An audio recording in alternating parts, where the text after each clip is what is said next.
ایک سیاسی عمل بہت تیز رفتاری سے آگے بڑھے گا. جماعت اسلامی کی سیاست پرامن سیاسی مزاحمت، اس کو ہم عبادت سمجھ کے کرتے ہیں. اس میں ہمارا ذاتی آپ کو پتہ کوئی نفع نہیں ہے. ہم ان چیزوں کی کوئی جاتے بھی نہیں ہے کہ ہمیں کچھ چیز مل جائے، کوئی فلاں مل جائے تو ہم خاموش ہو کے بیٹھ جائیں، اس کا مظاہرہ آپ نے دیکھ دیا ہے. اس لیے مجھے یقین ہے کہ حالات انہیں اندھیروں میں سے چراغ روشن ہوں گے اور روشنی ہوگی انشاءاللہ. یہ پاکستان ایسا تو نہیں ہے کہ ایسے ہی رہے گا. یہ تو خزانوں والا پاکستان ہے. جس پاکستان کے پاس سب سے بڑا خزانہ اس کی یوتھ ہے، وہ پاکستان اس طرح نہیں چلے گا. انشاءاللہ بہتر ہوگا. اور میں نے تو آپ کو بتایا نا کہ ہم تو جب یوتھ سے خود انٹریکٹ کرتے ہیں، ان کے لیے ذرا سا کچھ کرتے ہیں تو ہمیں نہ پوٹینشیل نظر آتا ہے. تو پھر یہ یوتھ ان کے ساتھ مل کر تو پورا پاکستان بدل جائے گا انشاءاللہ. مجھے یقین ہے اللہ نے چاہا اچھا ہو جائے گا.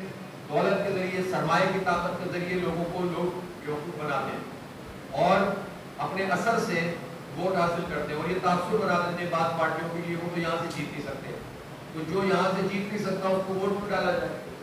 تو جب یہ ہوگا کہ ہمارا ہر ووٹ چاہے کسی دیہات میں ہو، شہر میں ہو، کہیں بھی ہو، وہ کاؤنٹ ہوگا اور نیشنل لیول پہ کاؤنٹ ہوگا، پروونشل لیول پہ کاؤنٹ ہوگا، تو ظاہر سی بات ہے کہ پھر جمہوریت آگے بڑھے گی.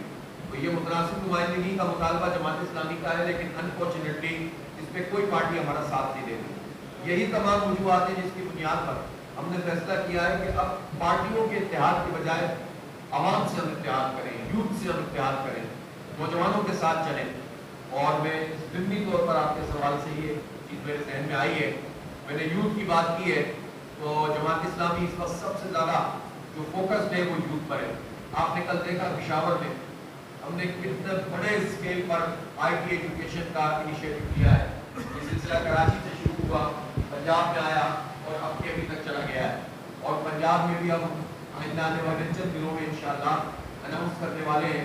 ہم لاکھوں کی تعداد میں اپنے یوتھ کو فری آئی ٹی کورسز کروا رہے ہیں تاکہ وہ اپنے پیروں پہ کھڑے ہو سکیں، وہ کچھ کر سکیں ان حالات میں، ہمارے مارے در کی ٹھوکریں نہ کھائیں کیونکہ گورنمنٹ کو کچھ نہیں دے رہی.